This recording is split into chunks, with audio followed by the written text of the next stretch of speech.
Hello and welcome once again to Red Gaming Tech. My name is Amata. Today is still the 28th of September and I have some more news for you today on the PS4 and the PlayStation Network. Now, as those of you in the know will already be aware, the PlayStation Network really struggled to cope with the launch of GTA 5 last week, with a fair few reports of download and installation issues. There was a rather infamous error code 800-29563 popping up to basically corrupt 18 gig downloads in Eurogamer's attempts and various reports as well.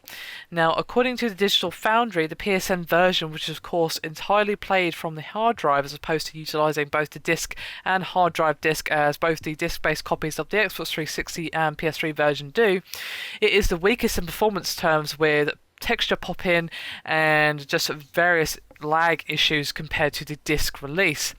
Now, this has raised some understandable concerns concerning the next generation, as of course we are moving ever towards a digital future.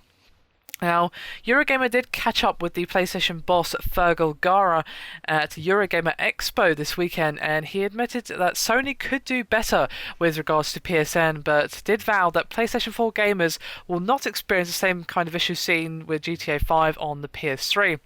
And he said, quote, "First of all, it is definitely going to grow as a means of consumption, and there are big innovations in the PS4 to make it more attractive and more easy gamer-wise to want to download.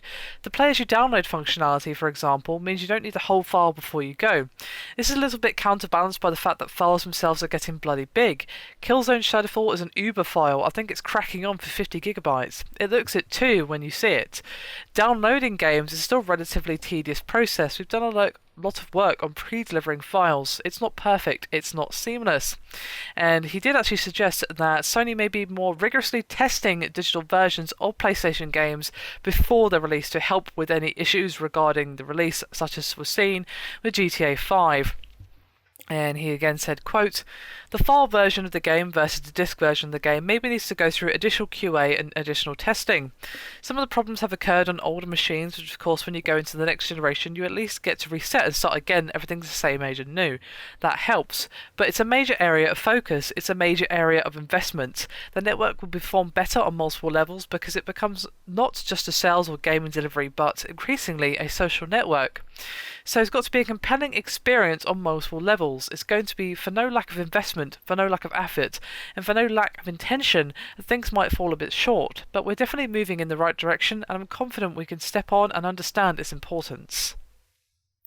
Now, obviously, these issues with GTA 5 were not isolated to the PS3, and of course there were numerous people who had the PSN version that have not had any problems, but there were some issues reported on the Xbox 360 as well, and it even went so far as Rockstar actually issued an official statement basically informing gamers to not install the Play disc, because of course the Xbox 360 copy was on two discs, one with a mandatory install and one with the play disc, and if you were to install both discs then the entire game would be running from the hard drive and would result in similar problems to the PlayStation Network version.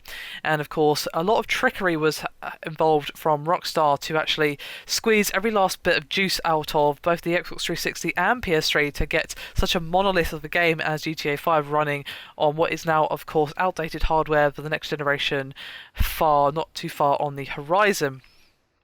So there were issues for the Xbox 360 version as well, as I said, with the playlist being installed. Users experienced not only texture pop-in but lag and similar issues reported on the PSN version, and of course some people were absolutely fine, and there was even some reports of GTA 5 crashing older Xbox 360 models, the original models or anything around that time. So I think it's more of an issue of GTA 5 literally squeezing every last bit of power out of the machines and pushing them to such a limit that having it all installed on the hard drive or something else of similar of that would cause texture pop-in and all of that, because, well, it's having to work twice as hard, because when you have it running from two different sources, not as much is being placed on the machine in terms of strain.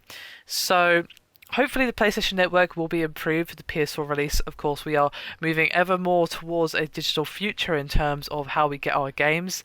And of course, indie games are very much available only as downloads these days, but of course they're not big in terms of size, they're not really going to be affected by this. But when you can download games like GTA 5 or Killzone Shadowfall, which, as Fergal actually said, is 50 gigs, then you're going to potentially run into some problems with, of course, the issues that may have happened with GTA 5. Now, of course, PlayStation 4 is new hardware, but is still using the PlayStation Network to download if you're going with a digital copy, which you still may want to do for whatever reason, perhaps just your preference or what have you, and that's fine. So it's nice to know that they are definitely keeping their eyes peeled and will be improving the service, and hopefully we'll not see these similar issues popping up again for quite some time. Anyway, that is me done for this video. I hope you've enjoyed it. Thank you very much for watching, and I'll see you next time.